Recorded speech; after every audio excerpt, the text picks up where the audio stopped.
Hello everyone, I am Christine Maypi Magbanwa, together with my partner Jocelyn Basolo from BS Ed 1C Filipino. We're going to tackle the topic about minutes of meeting.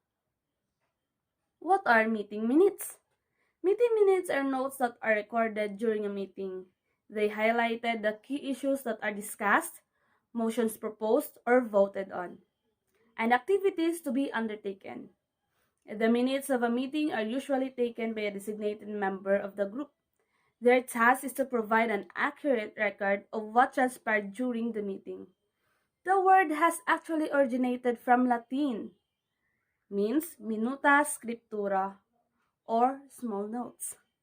Thus, taking minutes essentially means condensing the meeting down to the most important points. Isa-isahin daw. Iisa-isahin ang mga important points na ilalagay sa ating meeting minutes. Notes taken at a meeting aren't called minutes because the note taker records the notes along with that time. In fact, meeting minutes have nothing to do with the time at all. Hindi ibig sabihin na pag tinawag na meeting minutes ay may kinalaman sa oras. Why are they called minutes of a meeting?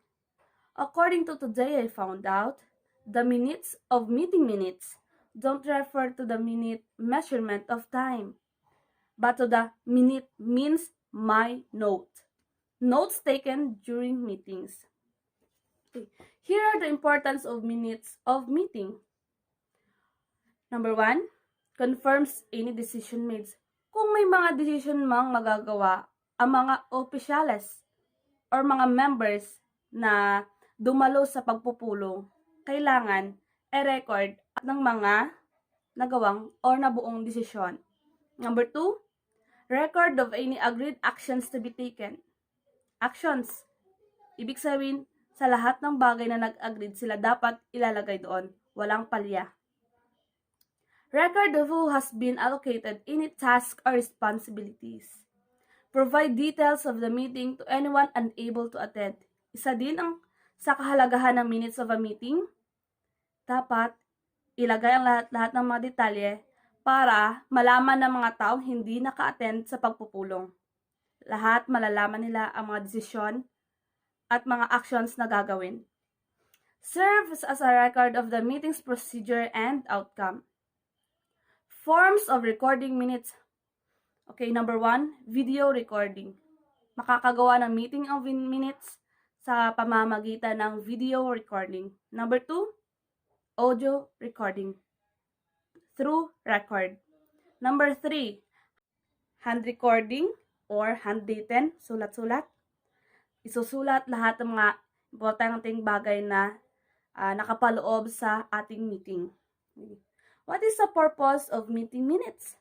It is important to capture the essence of the meeting, including details such as decisions made or motions made, votes, etc. Next steps planned, ang susunod na gagawin. Identification and tracking of action items. Okay. To write effective meeting minutes, you should include, ito ang mga dapat ilagay.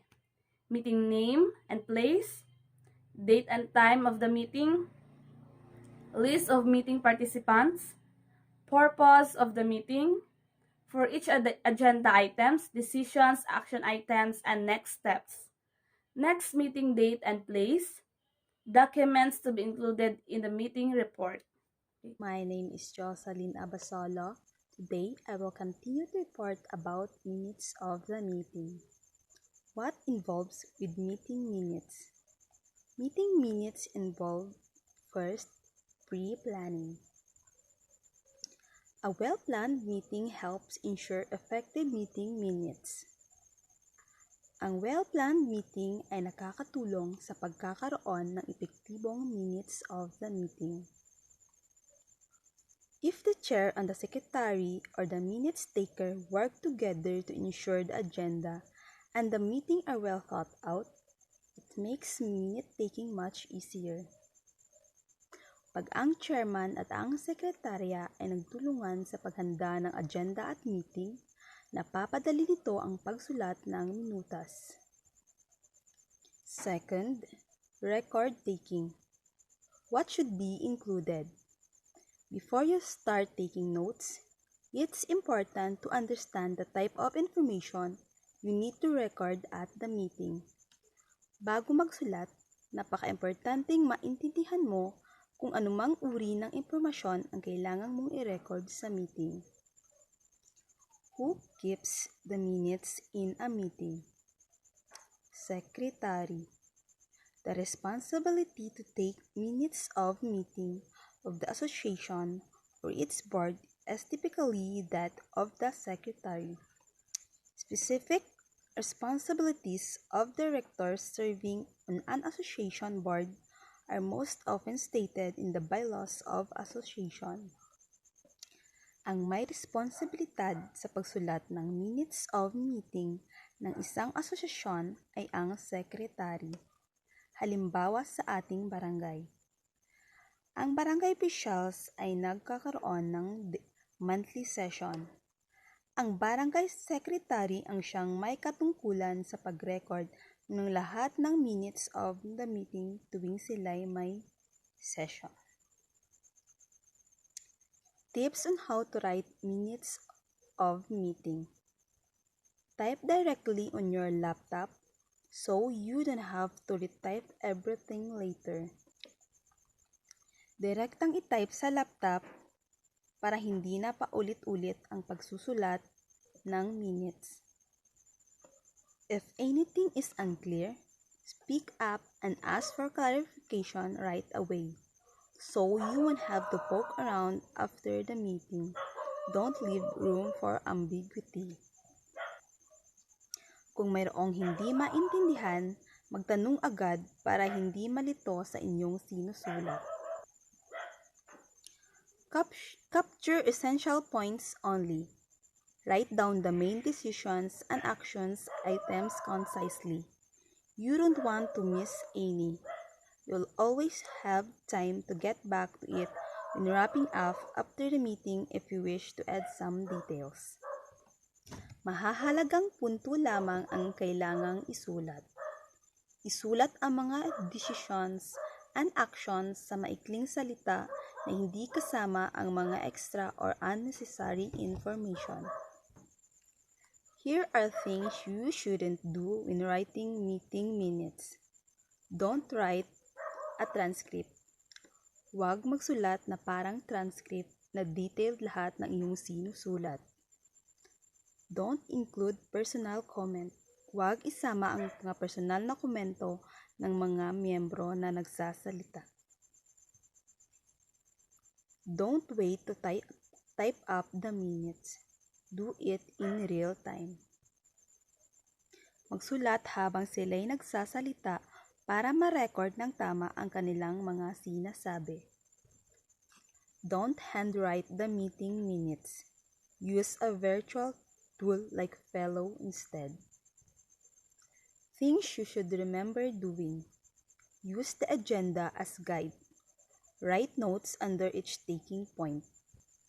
Gumamit ng agenda para gawing batayan. Include date, time, and name of the attendees. Lagyan ng petsa, oras, at mga pangalan ng mga dumanlo sa meeting. Record all motions and outcome of the votes. Isulat, i-record lahat ng motion at kalabasan ng boto. Write your meeting minutes objectively, avoiding adjectives and adverbs. Isulat ang minutas base sa napag-uusapan at pinagkakasunduan ng lahat. Example of minutes format. Name of organization, purpose of meeting, date, time, chairperson, topic, discussion, action, and person responsible. Part of a meeting minute. Name of the meeting or project. Example, minutes of marketing team meeting. Date of meeting. Example, January 18 to 2021. Location of the meeting. Example, Barangay Session Hall, Barangay Panlagangan Sibalom Antique. Attendance, maybe like barangay captain, barangay officials, or other persons invited in the meeting. Topic to discuss.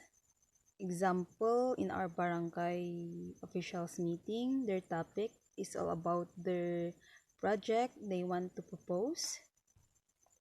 Next is who is in charge of this committee. Example of committee in infrastructure in our barangay, committee in health, committee in agriculture.